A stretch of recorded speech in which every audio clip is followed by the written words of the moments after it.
But I think the thing that motivates me most is being able to course correct some of the things and remedy some of the things that I went through as a child growing up, all of the different pain points that I experienced, and how do we remove those barriers and pain points for the future generation.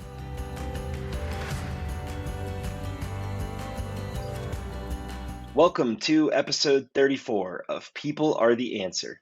I truly believe that people are the only answer to the world's many problems. I'm Jeffrey M. Zucker, a serial entrepreneur, here to learn how innovators are creating outsized, transformational social impact.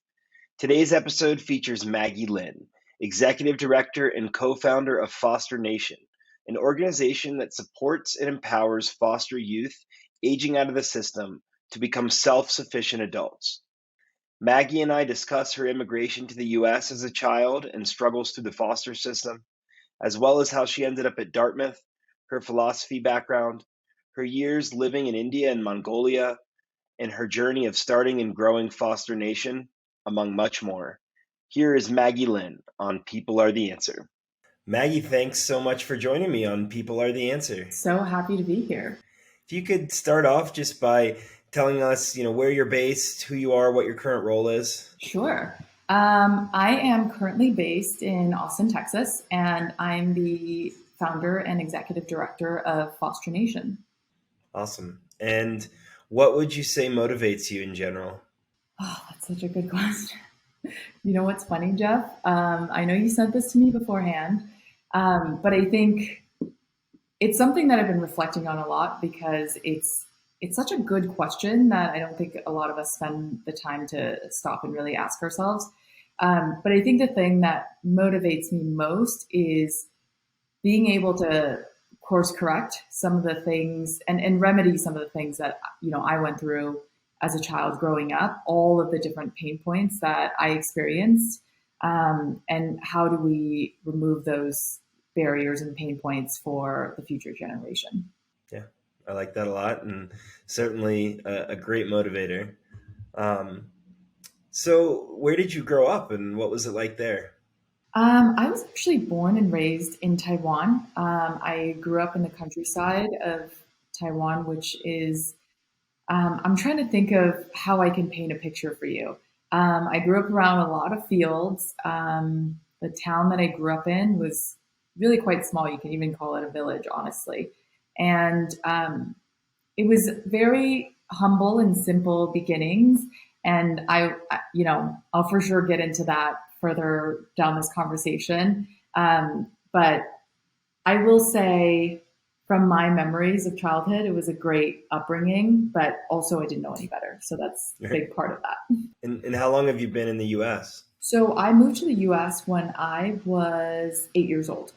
Yeah, so I've really been here for a very long time. I would consider myself really quite Americanized, though I find that the way that teachers describe this idea of a third space really encapsulates maybe how I feel or about my identity, which is, in school, the idea of a third space is there's your identity as a student in school, with your classmates and your teacher, and then there's the identity as who you are at home with your parents, and then there's the third space, which is a combination of all those things and wherever your most authentic self is. And I find that I struggle. I have gone through moments where I struggle between, that Asian identity and also that very Americanized identity, because I don't exactly fit in 100% into one or the other. No, that's a good perspective on that. Thank you for sharing it. And I'm sure it's been an interesting journey for you. And, so when you moved to the US, you were 8. Where did you live? Did you move around? My sister and I were put into the foster care system when I moved to the US, right? So I was 8 years old, and it was because of family abuse. And since then, I've moved through about 6 different foster care placements. I really ended up in foster care because my father was murdered when I was just 1, and my mother was far too young to care for us. So this is, my life story is a very, very long one, and but it really ties into how I started Foster Nation and why I started the organization. And so the I would say assimilating into American culture when I first moved here was really challenging, right? Like just as an immigrant, it was ESL class, being made fun of, being bullied, and I would say a big part of it was just ignorance is bliss, right? Like I'm sure there were even worse moments of bullying, but I just wasn't even aware because I didn't know what they were saying. But I do remember that journey of coming to America and really having no idea why I came to America and why I was here. And so nowadays, when I hear about the American dream and what makes America so great, it's I have mixed feelings about it because this is certainly a place where people can I guess meet with opportunities in a way that they couldn't maybe back home. But I think the circumstances by which I came to this country was also very unique. Yeah. Well, we'll certainly dig into more of your kind of foster journey and how that led to what you're working on now. But as I'm still sort of walking through your early career, I know you went to Dartmouth and also spent time working in research there. How was your time there? So Jeff, the funny thing is, I love Dartmouth so much. And here's why. I spent a lot of time moving from home to home in foster care. So, I never really been in one place more than maybe 2, 3 years of my life. Once I ended up in foster care, and believe it or not, Dartmouth was the longest amount of time I have spent in one place. So 4 years, obviously, of college, and it was just a little bit of a culture shock, quite frankly, because I went from moving all over the place and not having a place to call my own to going to a place where I knew I was going to be there for 4 years. That was more stability than I had ever had in my life prior to college. And then, of course, just dealing with a culture shock of all of the different types of privilege that came with going to an Ivy League school, which I was not given, by birth or in my own life experiences. So that was really interesting. And I think when I was at Dartmouth, I did whatever I could to really make the most of it. But I will say, if I could go back now, I would do things so differently because I think I was just working through how to process even my childhood and everything that happened, that I spent so much of my social emotional energy on that rather than really taking advantage of all of the different resources and the different things that I could have done at Dartmouth. That said, I was also your typical like worked 6 jobs and also had a full term's load of classes. And so I definitely did a lot. It just, I think my headspace was very different. One of the things, and I'll talk about this too, as far as, thinking about mentors in my life, but one of the things that I did at Dartmouth that I really enjoyed was doing research with a professor in the philosophy department. So I was a philosophy major at Dartmouth, and a big part of how I ended up in philosophy was, I went to college, I had no guidance on what I should major in and who I should be. Typically, if you go to college and your parents are lawyers or doctors or whatever, you kind of follow in those footsteps. I'll never forget going into a philosophy class for the first time. And I remember the professor said, in philosophy, you come in for the answers and you stay for the questions. And I just remember freshman year thinking that perfectly describes my life right now. Just, I had so many questions about, why this happened, why that happened. And I thought I was actually going to be a psychology major because I wanted to find all these answers. And then I realized that maybe learning to ask the questions was a better approach. So I ended up doing a lot of research in the philosophy department and psychology department with a few professors that then became my mentors. Well, even though you would have changed some things back in the day, it sounds like you made the most out of that experience. And I'm sure a lot of us can relate to wishing we could go back and tell our younger selves, how to spend our time more efficiently. But sounds like it was a good experience. Yeah, it certainly was. Yeah. And you're totally right, by the way. I think a lot of people think, wouldn't it be nice to go back, right? Yep. And So then how did that lead into you beginning to work with the United Nations? The thing that's unique about growing up in foster care is you have to be very resourceful and creative about what you were going to do during summer breaks, during spring breaks, winter breaks, all of that, because you don't necessarily have a home to go back to, right? So most kids in college, summer break, right? They think they're going to go home and find an internship or even winter break or spring break. So I had to get really creative. During spring break, I would volunteer with the Tucker Foundation, which is an organization within Dartmouth that is really all about the community and community impact. So I've taken all sorts of trips to, Washington, D.C. to address homelessness, or to Nicaragua to address medical care in rural villages. And so I think that obviously sparked an interest in just understanding everything that was happening in the world, all the different ways in which we can contribute and have impact.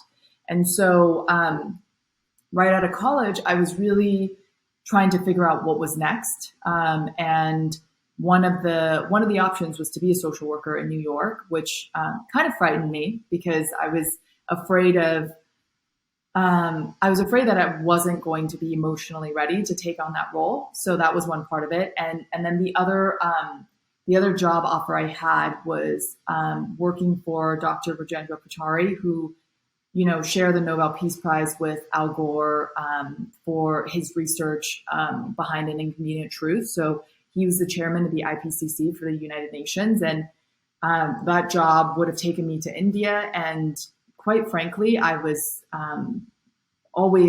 I felt ready to get out of the United States. I was clearly running away from something, but so it just seemed like the clear choice. And when I took the job, it meant moving into a new country with literally, I didn't know a single person in Delhi, India. But I knew that I was a very good survivor, and I knew that I was going to do well in a place where all I had to do was figure out how to survive. And so that was kind of how I ended up with that job. I was ready for a change to get away from the U.S. And I ended up there for almost 4 years because I just loved it when I got there. So yeah. Wow. So yeah, I mean, 4 years in India, you must have just learned a tremendous amount. It's such a different place than the United States. Yeah, completely. I mean, I will say going to India was, to me, an assault on all of your senses plus more. It was just so different in every possible way. I worked for Dr. Pachauri for about a year, traveled the world with him. And even in that first year, I was never really in India. And that's a big part of why I decided to stay longer and take on other roles, which I'll talk about in a second. But I think, my role with him took me, again, all over the world. I was responsible for his North American and Asian correspondences. So, one day we could be in Europe and in Malaysia at the same time within 24 hours. So I basically lived on a plane in airport lounges and hotels.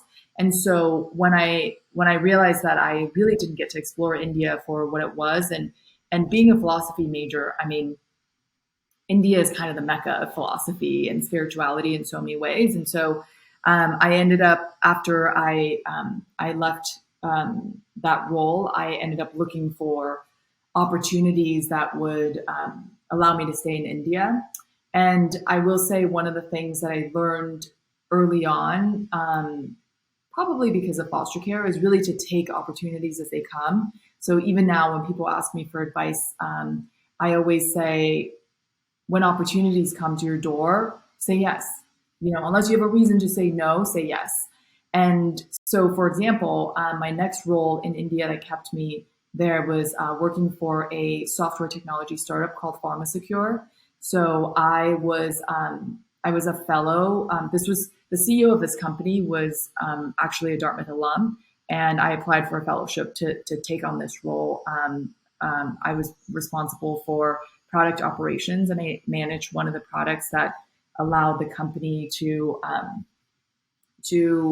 deploy a service in Southeast Asia and India that was fighting counterfeit drugs.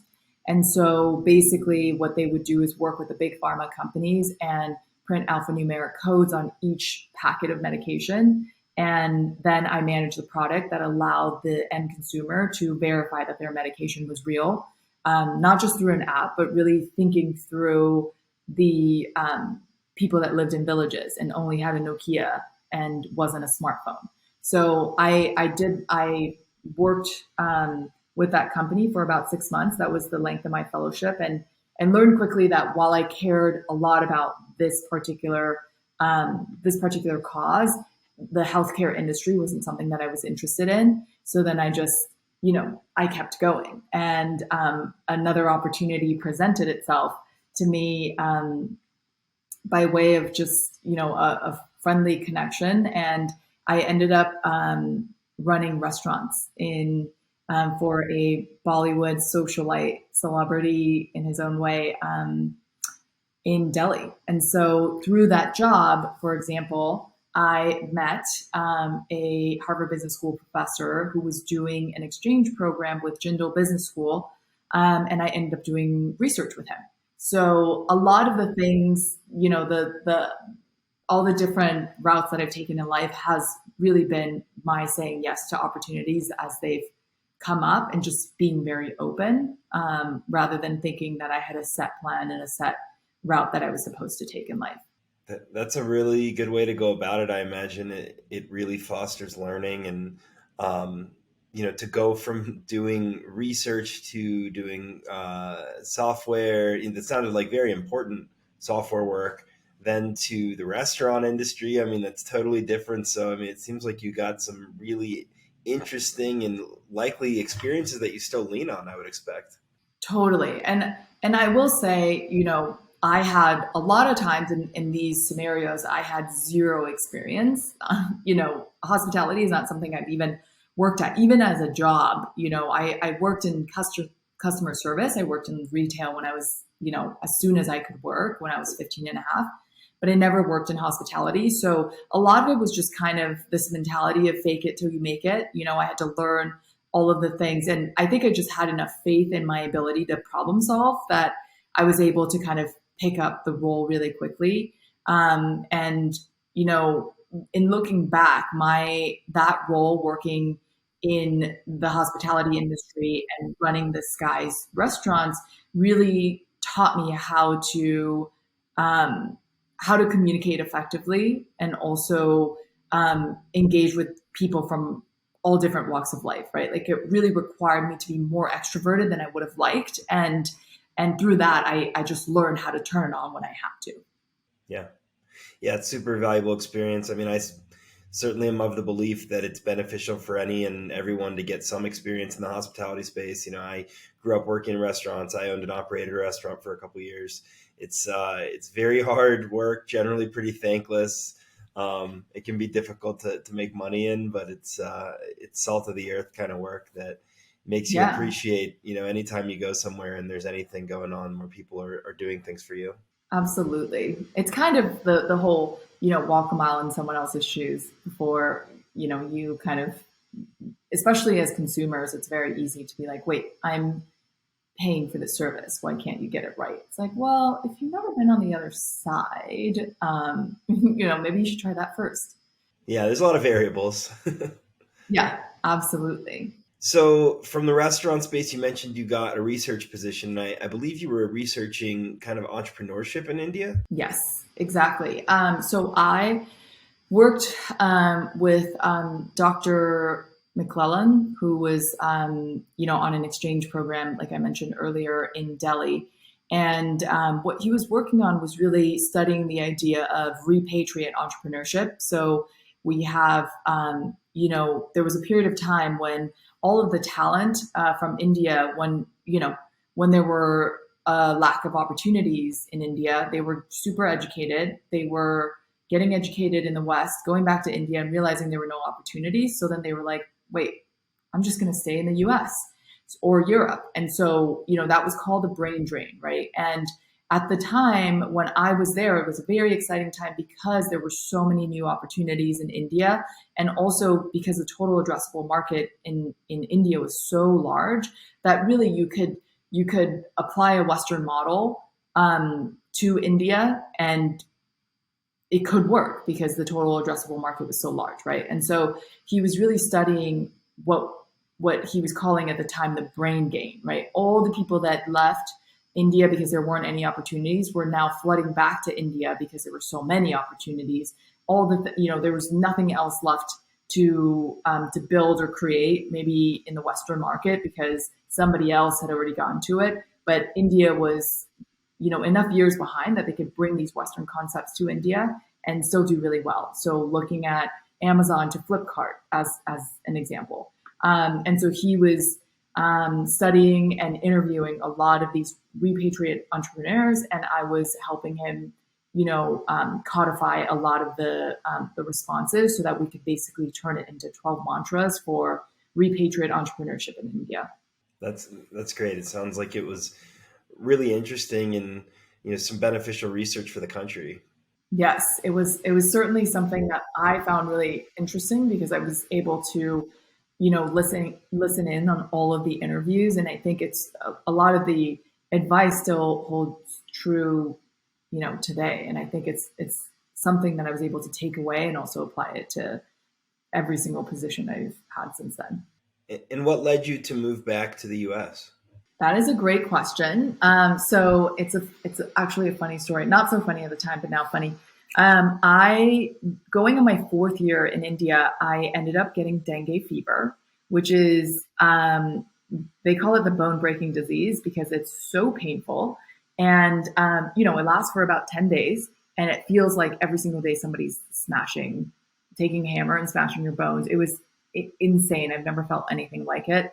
And for the first 3 days, I had a fever of 105, like brain damage type fever.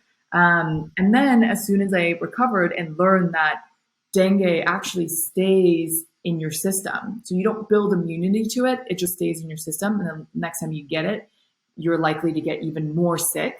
So it just compounds over time and you could potentially die. I was kind of like, maybe that's like my cue to leave.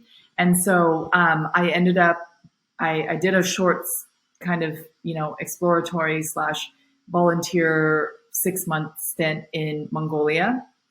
And then I moved back to LA when the Mongolian winters were approaching. Like winter is coming, and I was like, wait, what? This is too cold for me. So I moved back to LA because I was just ready for, I think, some stability. Got it. That makes sense. I mean, that sounds like an excruciating sort of kicking off point, and it's not as relevant to your story, but is that a concern long term? I'm not familiar with this. Yeah, it's oh my God, Jeff, you have to look into it. It's a real thing. I was actually just planning to go on a 10-day like a Vipassana silent retreat, and the place I was looking at was in Costa Rica, and of course I find out it's peak dengue season, and I was like, there's no chance, I'm going because of that. So it is something that I think will affect some of my travel decisions for the rest of my life, because it's certainly no joke. I mean, I was hospitalized for 10 days and they had to take my blood sample every single day to make sure that I wasn't going to die. So it's a crazy thing. You have to look into it. It's fascinating. It's just, you get it from a mosquito, and it's prevalent in certain countries, and it's just, it's a crazy thing. Wow. Well, that sounds rough, but glad you made it back to LA. And then I saw that your next endeavor appeared to be as director of strategic partnerships for AYO Sports. Mm-hmm. Yeah. And I've actually met Nick Lewis, the founder of AYO Sports, before. Okay. So here's the funny thing, Jeff. There was a little stint I had before this, and I ended up there kind of by accident. And I don't really, this is not something I list publicly, but I worked at CAA in the foundation for about 5 months. And though I loved the experience, I think I learned really quickly. This was a time, by the way, this was the first role I took on when I moved back from living overseas for 4 years.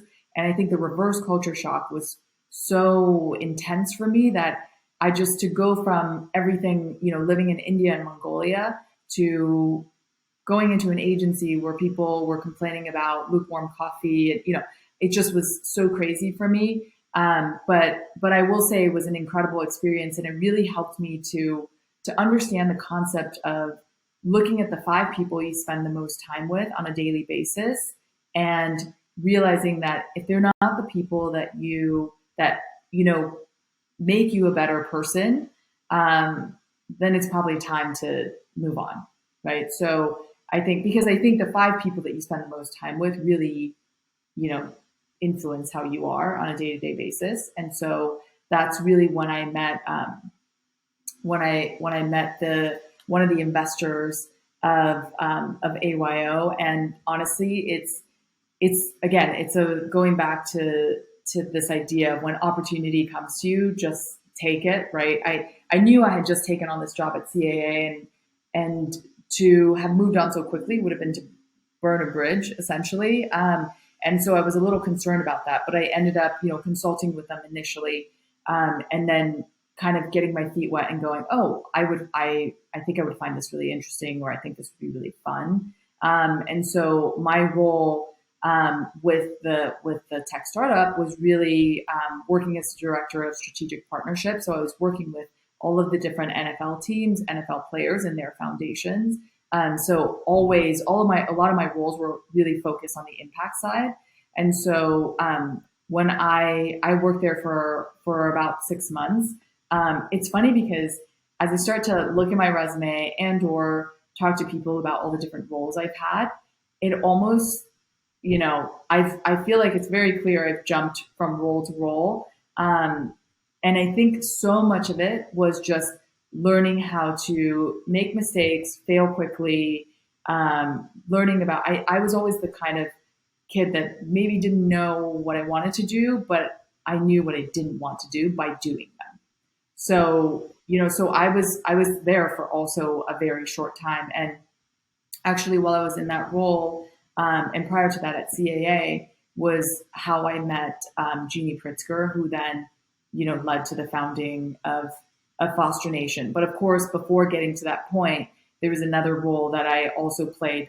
One of my best friends at the time was just confounded by why it is that veterans who serve overseas come back into the real world and have such a hard time transitioning and can't get jobs.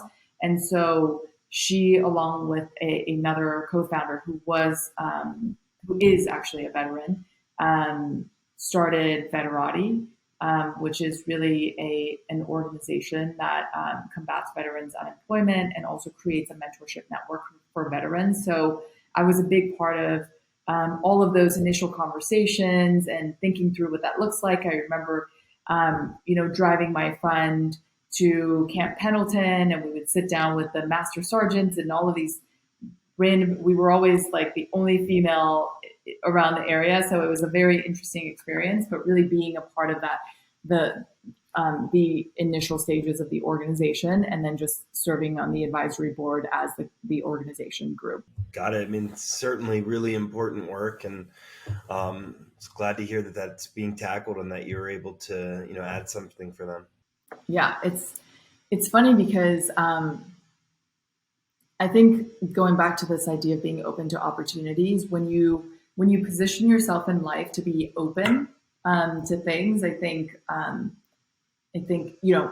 this I think needs to be counterbalanced, of course, with focus. But for the most part, I think if you keep an open mind about just growth opportunities, I personally think that's a good way to approach life. Because all of the things, like in looking back on my life, I mean, and even my career, I've been really fortunate, knock on wood, that I've never really had to send in a resume. I've never really applied for a job traditionally, with the exception of my first job at Armani when I was 15 and a half.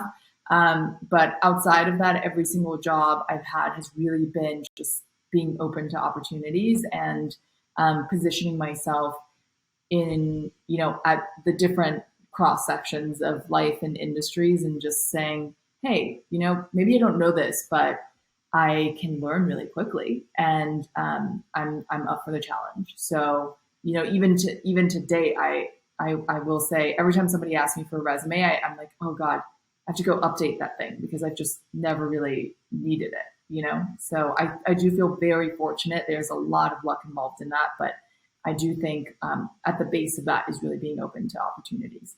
Yeah. I mean, being open in life in general and open-minded goes such a long way, and it's cool to see how that's aided your career path and took you, it appears, into Foster Nation. You mentioned um, meeting Jeannie Pritzker, and can you talk about going from those roles you were in to starting Foster Nation? Sure. I think maybe I'll start by just kind of giving an overview of the organization and then talking about why I started it. But as an organization, the mission of Foster Nation is to engage the community to provide resources, social support, and career mentorship to help foster youth become self-sufficient when they age out of the system. So our goal is really to help foster youth navigate that transition from foster care to college or career. And you can say our overarching vision is really, a world in which foster youth is supported and prepared for the real world when they age out. I guess when I look at my life on a personal level, I realized that the hand that I was dealt really felt impossible. I mean, every single step along the way, I could have decided, okay, I'm going to take the easy way out. And whether that's turning to drugs or turning to something that would take away the pain, I think a big part of my journey to date has been figuring out, whatever hurdles or whatever challenges came my way, I was going to figure out how to face it head on, of course, with the support of the people around me. And so in thinking about that, that's what we hope to be as an organization. And for people that are, listening to this that are not as familiar with the foster care system, in the US, there's about 500,000 children and youth in the foster care system, and they end up in the system through no fault of their own, right? So, and once they get in, there's so many different obstacles that they face. So being separated from their siblings, psychological trauma, moving from home to home, feeling unloved and unwanted. So just as an example, the organization has worked with foster youth that have moved through 40 or 50 homes before they even turn 18 years old.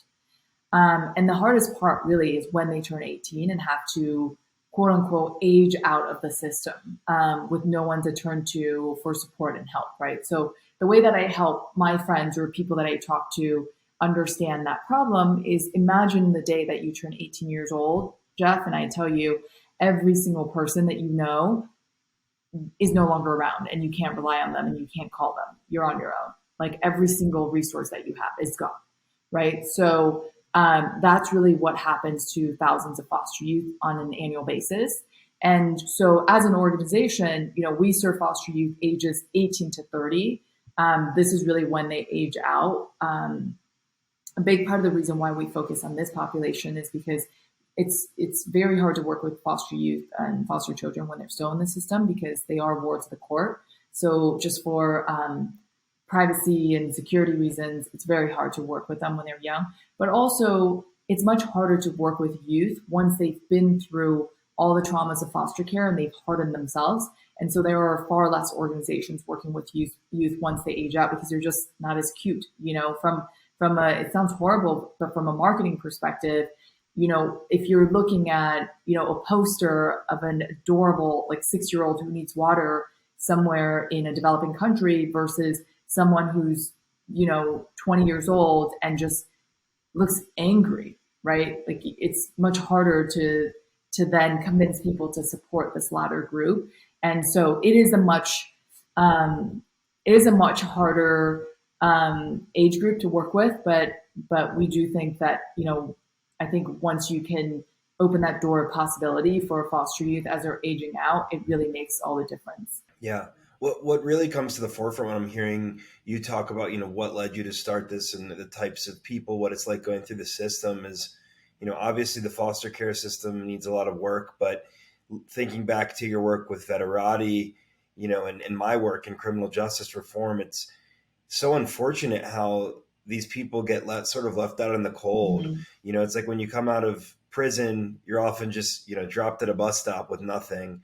We talked about briefly the veterans coming back and trying to reintegrate into society and how difficult it is and how the lack of support. And it's similar in the foster care system. It sounds, just very limited support and, sort of similar to coming out of prison. It seems like just sort of dropping you off and leaving you to your own devices. And it's scary. And, I've been fortunate not to have to deal directly with a lot of these systems. And I certainly feel privileged for that, but I also can envision and put myself in the shoes of others, at least to an extent, and imagine the nightmare that it could be. Absolutely. So, I mean, they're so lucky to have you guys there for them. And I really think it's incredible.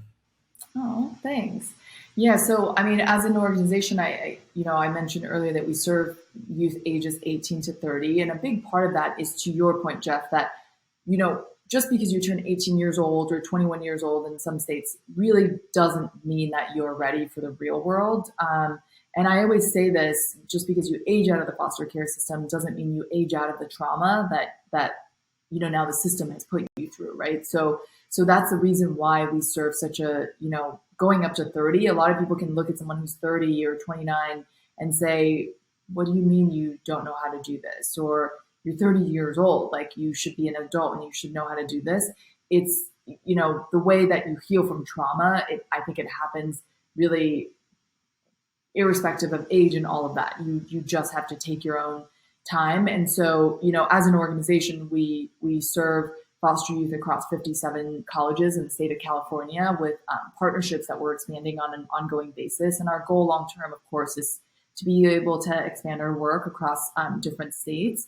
But, our current partnerships span across 12 counties, and the students we serve live in over 440 zip codes, primarily operating in LA County, but across California as a state. And a big part of the reason why we started there is really because that's where I'm from, and that's the system. The LA County is the system that I grew up in, but it's also the largest demographic of foster youth in the country, not per capita, but just by virtue of the fact that California is obviously a very large state.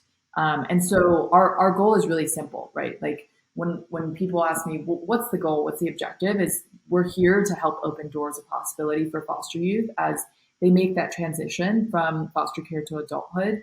And so, with partners in the community, our goal is to remove barriers to success so that they are prepared for the real world and that they can chase their dreams, even when the odds are stacked against them. And the reason why it was very, the operating word of our mission statement is that we're here to engage the community, to provide resources, support, and mentorship. The operating word being, engaging the community to do that is really because we're aware that as an organization, we can't do it alone, right? Like there's not enough overhead, to actually address the pain points of the foster youth that, once they age out, especially in the state of California and across the country. And so we really need, whether it's individual community members or community groups or partners or corporate sponsors to really help make this possible. And I think it might be helpful to talk a little bit about why I started the organization and when I started it, but that was kind of a high level overview of what the organization does. But I started the organization under the support and guidance of the Pritzker Foster Care Initiative. It was specifically incubated under Foster Care Counts, which is Jeannie Pritzker's personal 501c3 in 2016. So why I started it? Well, I mentioned earlier that my sister, Rachel, and I were put into foster care when I was 8 years old because of family abuse. And since then, I had moved through 6 different foster care placements and she had moved through 9. We were separated for a year. But obviously, I mentioned earlier that, my father was murdered and my mom was too young. She had me when she was 15 and a half, right? And I share this part of the story to really help dispel the myth that kids and youth end up in the system because they're troubled or they're damaged. because more often than not, they're just children that did nothing wrong. And, they ended up in the foster care system through no fault of their own. They were simply born into the family that they were born into. And I think it helps maybe to understand some of the stats in foster care, to kind of understand the scope of the problem and really why, for me, it was so important to try and address some of these things. But 25% of foster youth that age out end up in prison within 2 years of emancipation, so of aging out. And 40 to 50% of foster youth become homeless within the first 18 months after leaving the system. And the most striking to me is 1 in 4 former foster children and youth will experience PTSD at a rate that is 2 times more likely than U.S. war veterans. And I think it's so important to think about these stats because really foster care, when you look at it, is a pipeline into the prison, homelessness, and human trafficking systems. And so when I reflect on why I started the organization, it's so that we can shed light on this invisible problem in America, because so many of these youth that go through the system, they're certainly not talking about it. When I was in foster care, I didn't want to be different. And so I never told anybody that I grew up in foster care. Even when I went to Dartmouth, I don't think I told one soul that I grew up in foster care because I didn't want to be different. And also I just wanted to fit in and be normal. I wanted to close that chapter and put it behind me. But I also knew that I was able to get to Dartmouth because of the powerful impact of mentorship, right? So knowing that impact, that mentorship and basic resources would make on the lives of foster youth like myself, I just decided that it was time to move the needle so that we can help foster youth become more than a statistic. And that was, for me at least, looking back in the decade that after emancipation, looking back at the stats and the experiences of foster care, it just blew my mind that after 10 years, nothing much had changed. And, I spent a lot of time running away from foster care. I will say I never imagined in a million years that I would be running a nonprofit specifically in foster care, because there were just so many different things that I didn't want to be triggered. I didn't want to bring up. But as all good things that happen in life, I think it was by total accident, that I ended up back in this space. Yeah. I mean, I'm really glad that you ended up there. And I think, shedding light on the foster care system is really important. I mean, some of those stats that you shared are just really jaw-dropping. And it certainly, hearing those inspires people to get involved. And I do think it's important for people to talk about it and to try to get, people that are in the system to try to talk about it and shed more light on this. It's certainly going to help get some change. And when it comes to Foster Nation, can you sort of walk me through the process of, let's say, you're an 18-year-old coming out of the system. What's my first engagement, and how does it go from there? I think a lot of people think that children and youth get dropped off somewhere and are taken care of by the government, and more often than not, it's really not the case. So I can tell you my personal experience, first in the foster care system and as I was aging out. But and the reality is there are great foster parents that exist. Everything that I'm going to share doesn't mean that there aren't good people in the foster care space. But I will say I had very little experiences in foster care that were great. And so the reality is that there are many foster parents who do take in foster children for the money. And if that's their motive, then they will do whatever it takes to make sure that they make money, right? So even while I was in foster care, I had experienced most of the horror stories you hear about foster care. I was separated from my sister, who was the only person I felt I had left in the world. And the reason why this happens is because some foster homes don't want to take in more than one child, so they have to separate you. I lived in foster homes where they put locks on the fridge to not feed us, and the only meal we had was the free lunch at school. Or living with foster families that would drop us off at the library or mall whenever they went for family dinners with their biological kids.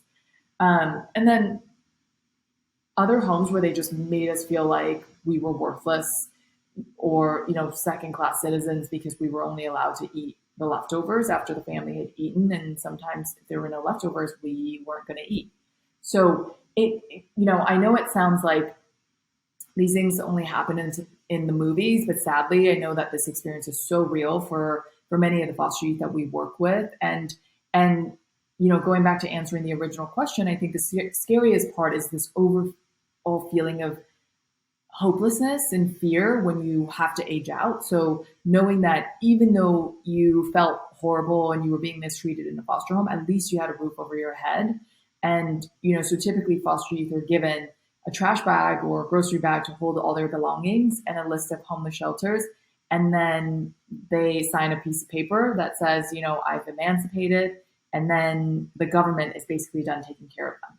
So I often felt like that was my only choice in life, was to go into the world and have to figure it out. And, it wasn't until my sophomore year in high school that I met someone who was my last foster mom and later, then became a mentor that really helped me understand that I could choose a path and create the life that I wanted.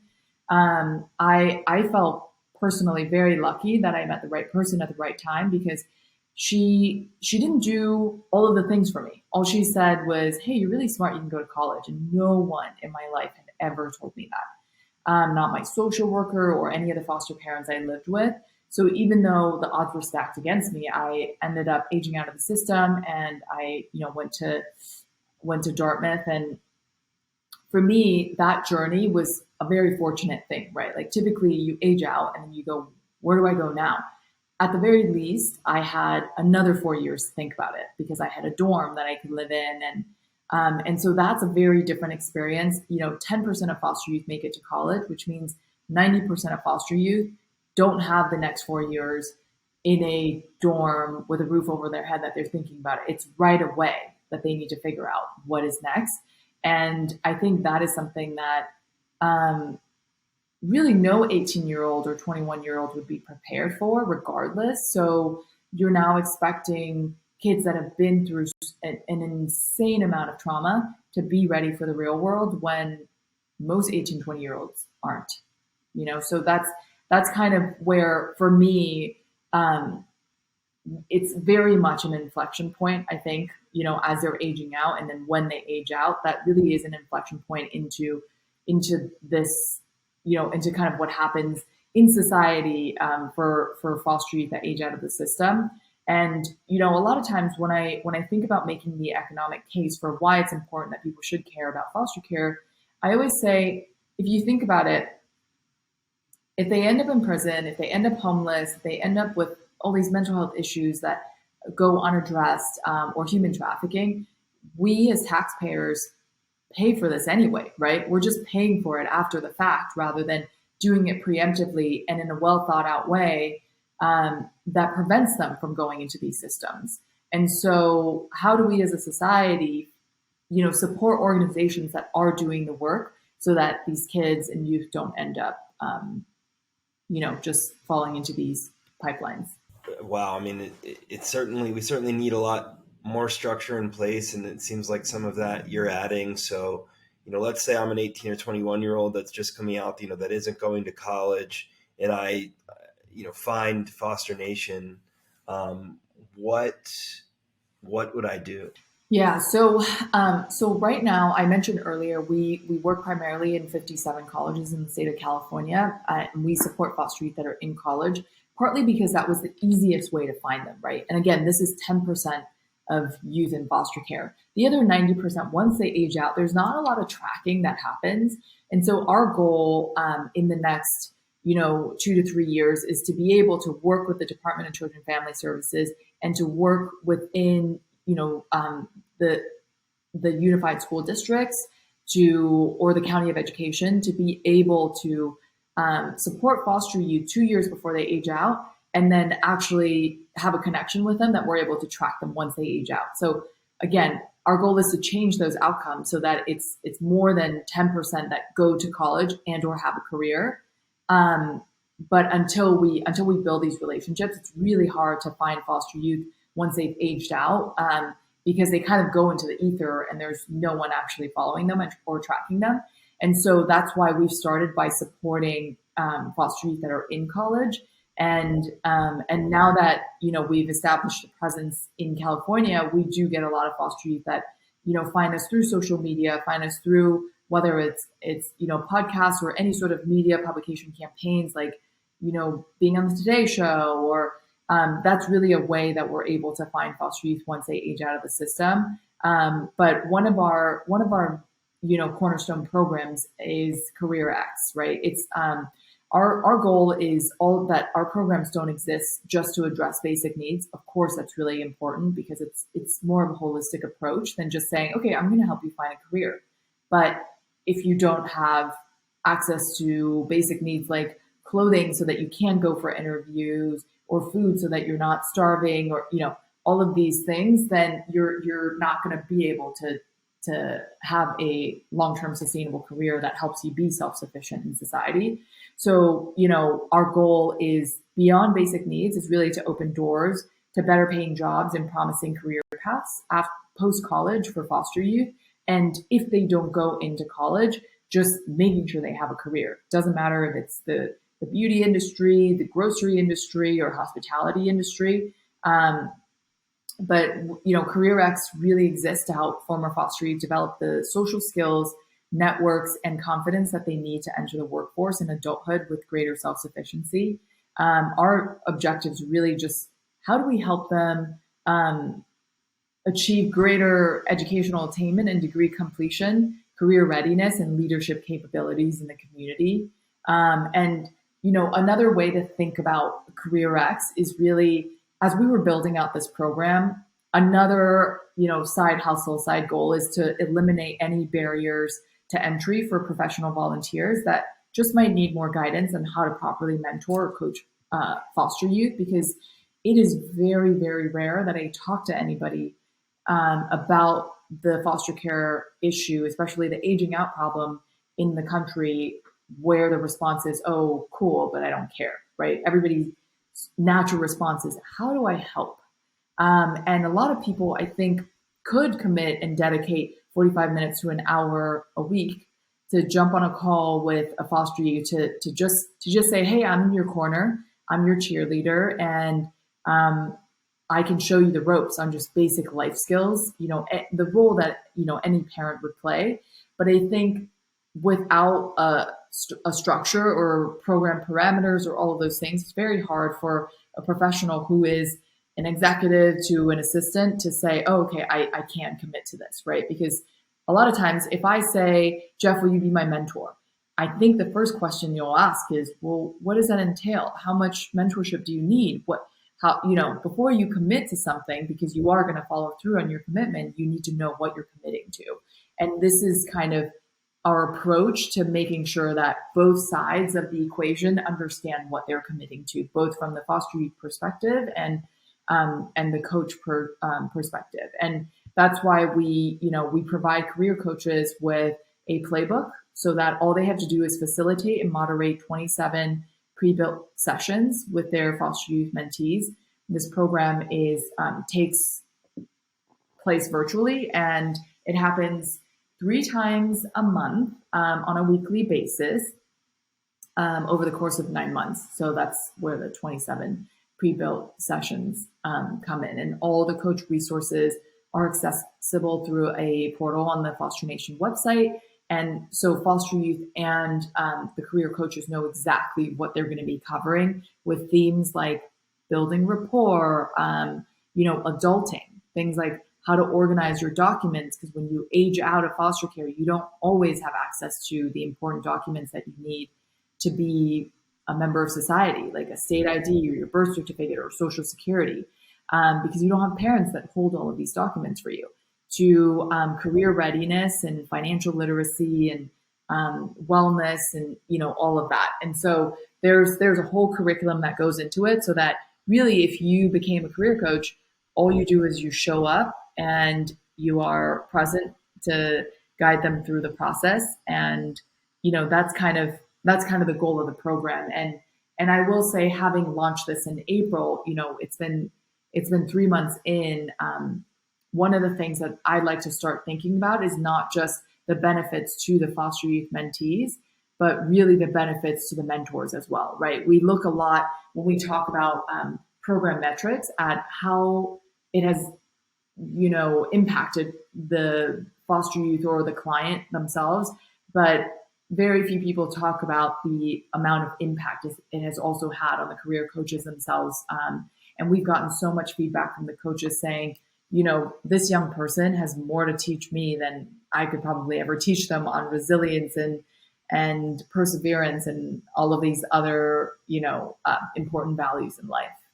Yeah, that's a really crucial point that you make. And I'm sure after you get through this sort of first cohort, if you will, that you will have lots of testimonials and you can put together some really good things that show people what a journey it will be on the mentor side as well. And I imagine, many of these youth will have ongoing relationships with these people as well. Yeah, that's exactly the goal, is that, we put them together for 9 months, and the long-term goal is that they develop an organic mentor-mentee relationship that goes beyond the scope of the program. But really the idea is that we are, as a program, laying the foundational groundworks for what it means to enter society and to be able to hold down a job and thrive in that. Do you have any particular stories that come to mind of when you really saw the change that you could affect, that your work was changing, the impact that your work was having? Yeah, absolutely. I have a couple stories in mind, actually. So the first one is really at the outset of starting the organization back in 2016. Again, we were incubated, so we just got our 501c3 exactly a year ago from now, which is really exciting. But when we launched Foster Nation as an auxiliary group of foster care counts, one of the things that we do, and I always say this is our organization's side hustle, is how do we amplify the voices of foster youth so that they're telling the stories in their own voice and, not having their stories told by other people or by statistics or by the media, which often portrays them as these, damaged, they've gone through so much that they're so damaged, which, it's not entirely wrong, but I think there's a lot more strength, resilience, perseverance than the media portrays. And so on this social media awareness campaign, it's called the Speak Up series, we have foster youth from all over the country submit their own stories in their own words, and we share that with the world. So when we first started the organization, this foster youth shared her story, and it was so moving. There were hundreds of comments, and all of these people kind of cheering her on. And I think there is catharsis in sharing the story, for sure. I always say, if you can speak it, you can heal it. And it's in that process that, we're hoping to create a platform that allows foster youth to have that platform where it's a safe space. But what's really interesting about the story is, this was something we shared on Facebook, and, there was a lot of great feedback. And then I think it was like a year later, there was a comment on this exact story on the Speak Up series. And I went to look at it because I thought, oh, how interesting that this was like a year later. And it was it was the biological mom of this young woman who commented and said, I'm so sorry. I never realized the pain that I had caused you. She somehow found her on Facebook, saw this story, and commented and said, I had no idea. I was so young. I had no idea that I would have caused you all of this pain and everything that you had gone through. And I think, to me, that was like a big epiphany moment, is realizing that once you put a story out into the world, once you put that narrative out into the world, you just never know what comes around, right? And I think that was a very powerful moment for me, was realizing that a lot of foster youth might never share any of these stories on their own, but because we've given them a platform, that, they feel like they can, right? So that was one part of it. And then there was another story, a very pivotal moment at the outset of the pandemic, when we launched a food insecurity program, because when college campuses had shut down, all of these foster youth were going days without eating. And we launched a program that provided them at least a meal a day for 30 to 90 days. And there was a foster youth who sent in just a thank you note to say that, she was 24 at the time. She has an 8-month-old at home. And that meal was the only meal and the only way that she could be sure to provide nutrients to her child because she was still breastfeeding. And I'll never forget, I was sitting at my desk, the pandemic had just hit. Everyone's like, the world's falling apart and everyone's looking at their will be me stories of, oh my God, everyone's bought all the pasta and all the frozen vegetables, right?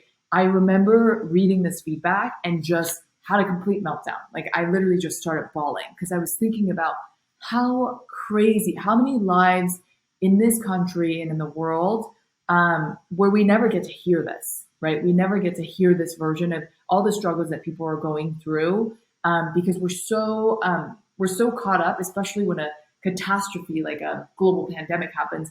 We're so caught up in our own day to day. And I think, of course, I think service to self is very important, but then beyond that is, how do we be of service to others? And this was very much a moment to me that I mean, for days, I couldn't stop crying just thinking about this young woman.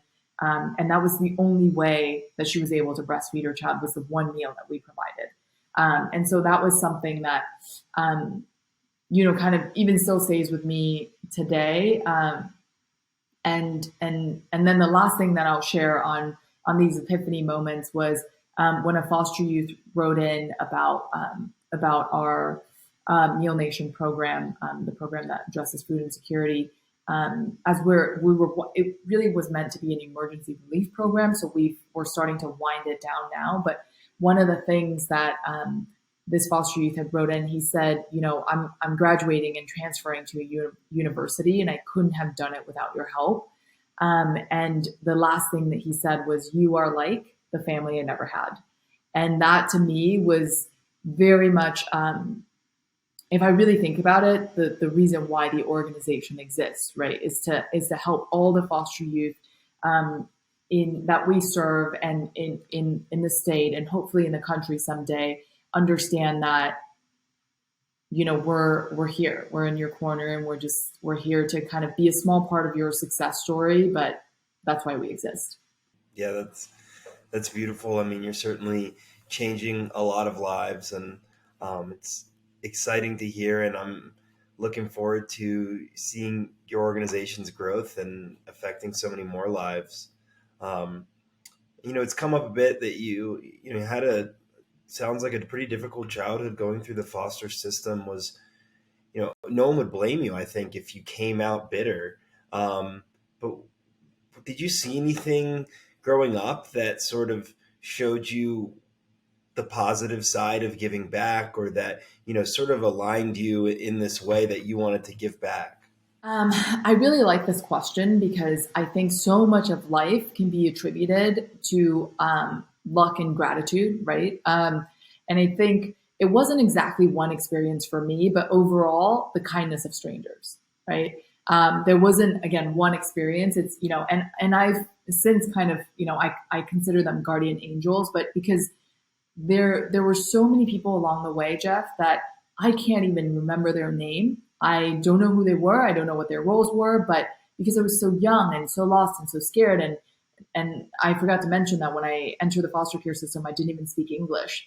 But the person, for example, the person at the children's court that gave us an extra meal, right? Or some of the elementary school teachers I had that would let me stay, 2 to 3 hours after school just to either do my homework in the classroom or help them grade papers because I didn't want to go home, right? Going home to me meant a different thing.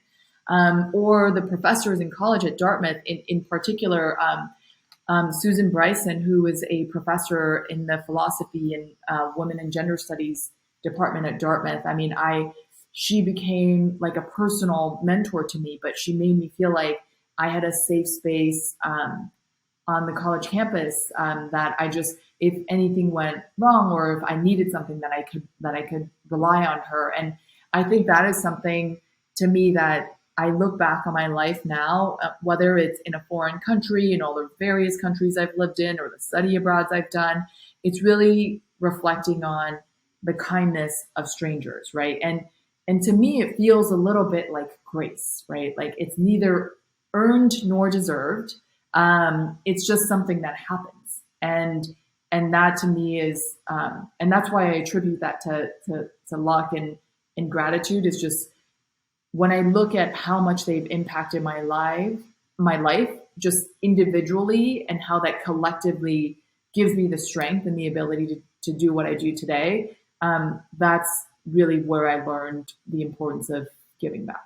Yeah, no, I really like that answer. Just, the kindness of strangers. And certainly, I'm sure part of that was you as well. And, that you earned that in a way from some of these strangers, I imagine. And um, I'm really happy with how that sort of helped carry you through to the point where you are now. Um, and mentorship has come up a lot in our conversation. It's obviously something that you value a lot, that you think and know is very important for foster youth. You talked about your last foster mom and how she, told you that you could go to college, and you mentioned Bryson from Dartmouth. Is there anything else you want to add on them, or anyone else in particular that has been an especially impactful mentor? Sure. Yeah, I mean, I've had many mentors in my life, people that I tremendously respect that range from, people, across philosophies, like this philosophical aspect of my life, psychological, social, emotional, and maybe subject matter experts. So people who were just like career mentors. And I like to point out, Kate Mullen, who is my last foster mom before I aged out, that again helped me realize that living the life I wanted was possible. And of course, Jeannie Pritzker, who gave me the emotional safety net to really start Foster Nation, right? And in looking back, I feel like what she did was she believed in my ability to create impact in the foster care space before I even believed I could do it, right? And then there are mentors along the way that, I call them guardian angels because, whether I stay in touch with them or not, they played a very significant role in my life. And I would say it's, I don't have set mentors per se. Like I go to this person for this and I go to this person for this. But I think typically the mentors that have played a significant role in my life and still do are the people who hold space for me to realize and see things that I maybe wasn't ready to see because of where I was in life at that moment. And so even looking ahead to the next 5 to 10 years of my life, whether it's career or, personal or professional success, it's really just kind of being open to the possibility that somebody might enter my life and help me see something that I can't see right now because it's just maybe I'm not there yet. Yeah, well, thank you for sharing that. And you've clearly had some great mentors come your way along your process, along your journey, and also the kindness of strangers. It's really cool to see you sort of turning this around and doing the same for others. So you can certainly be proud of that. Thanks, Jeff. If you'd like, you can ask me a question. Yes, I would love to. I, I like yourself love asking questions, and so I think it's really cool that you're doing this. And I even love the premise of this, which is people are the answer to a lot of the societal problems that we deal with. But the question that I had for you was, is there a common thread you see between all the different people across various sectors that you interview on this podcast? Like, is there something that you find is something that kind of like links them all together, whether it's, tech entrepreneurship or impact entrepreneurs or, all the things in between that? The first thing that immediately pops in my mind is just the humanity of these people, their belief in humanity, and their, it's come up a few times on the show. I sort of say, we're all on team humanity. There's no reason that we should be fighting against each other. And I feel like most of the people that I've interviewed agree. We're on team humanity. We believe in people. We believe that every single person has tremendous potential. So really it's that most of the people creating this intense impact also believe that people are the answer. I love that. It's a good one. Yeah. And yeah, thanks for that. It's an honor to talk to people that are doing such incredible work, and yourself included. And if everything were to end tomorrow, what are you most proud of? Wow. It's funny because I think about how I was joking about this with a friend last night, but I always say I think I was my own tiger mom in a lot of ways. I'm very hard on myself, and that's a big part of my drive is that I push myself, right? So I'm one of those people that I think a lot about how I think a lot about how maybe I haven't done enough, or maybe and so I really love this question because it really changes how it just changes my perspective. So instead of focusing on all the things that I haven't done yet, or maybe I haven't done enough, it's focusing on what I have done. And I think the thing that I'm most proud of is really having turned the horrible hand that I was dealt in life into a superpower that allows me to shed light on this problem in America, and in the process really help foster youth in and out of the system feel seen and heard. Because I think at the end of the day, that's what we all want, right? And when I say that it's to me a superpower, it's now when I speak to foster youth students in college, and whether it's just in class or a graduation ceremony or whatever it is, I say it's a superpower because I realized that the hand that I was dealt, not everybody would have dealt with it the same way. Not everybody would have played that hand the same way. And I think so many foster youth come out of the system because it's such a stigma. They come out of the system being ashamed of their story. And I actually think it is a superpower to have gone through foster care and be standing in any room that you're in around anyone that you're, surrounded with. So, yeah, so I would say that's the thing I'm most proud of. As you should be, and it's really cool to see how you've taken that hand you were dealt and setting an incredible example for other people, not just people coming out of the foster system, but just people in general in life that have been dealt a difficult hand. And that's certainly another thing that some of the people I interview have in common, is that they've had some difficult times in life and have learned from those in order to create impact. So my big question that I ask every guest: if you could snap your fingers and fix one thing in the world, what would it be, and how do you think that change would reverberate? That's a really great question. It's a very big question.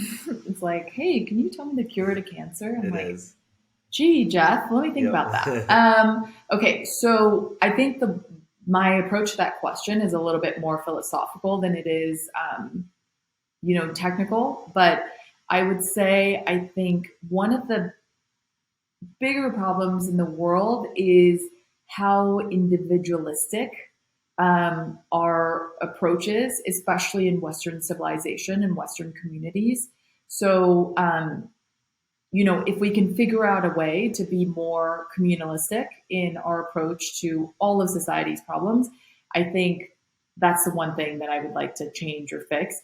And the reason why I say this is because I think the way that having a communalistic mindset would, reverberate in society is that it actually solves a lot of the high level problems that we have, right? So whether it's homelessness or the foster care system, or the veteran transition into civilian life, right? Like, or the incarceration system and rehabilitation, all of these things, right? If we can think more as a community, then I think a lot of these problems would inadvertently be solved together as a whole. Does that make sense? So like the ripple effect is that we all start to think, It does.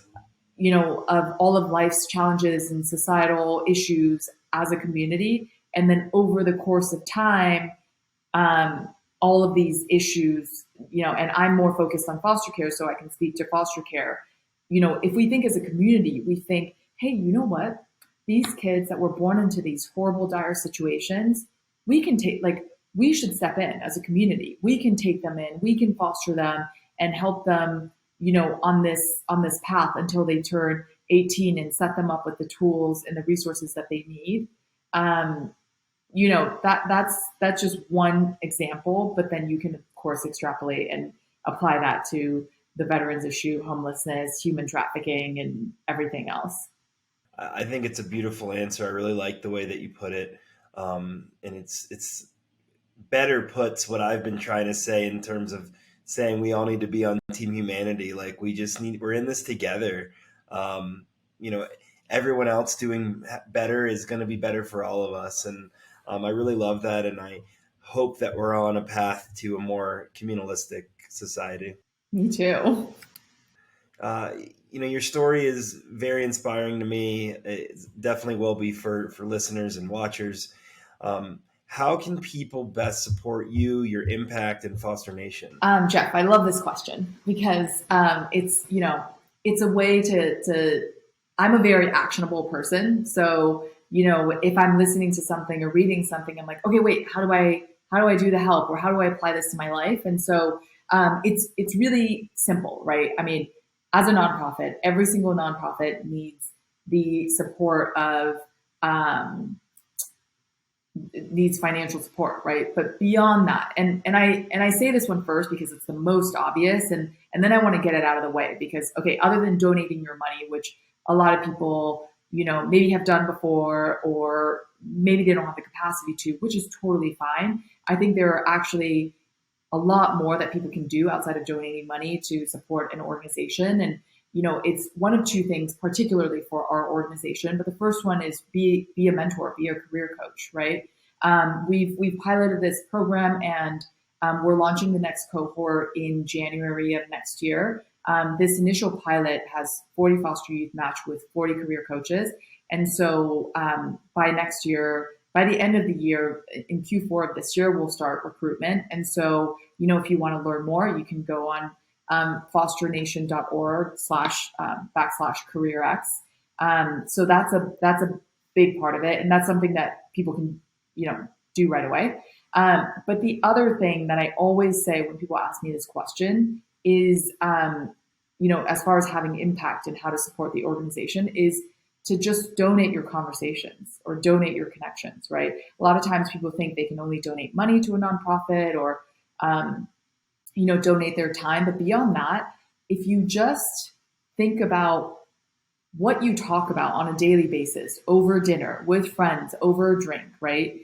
If you take the time to donate your conversations and small talk about foster care and maybe something that, you learn from listening or tuning into this conversation or seeing something in the media, you might be shocked at how that actually helps people to take action, to do something about the problem, right? Because you don't know over dinner with a group of friends of 8 who's actually going to step away and go, whoa, that really affected me. Like now I'm going to look into how to be a foster parent, or how I'm going to be, how I'm going to volunteer in my local community, or how I can donate. But a big part of donating that conversation is also thinking through what are the connections you can make for organizations and causes that you really care about. In this case, for me, it's foster care. Like, if you work at a company that has a corporate social responsibility arm, how do you make that connection?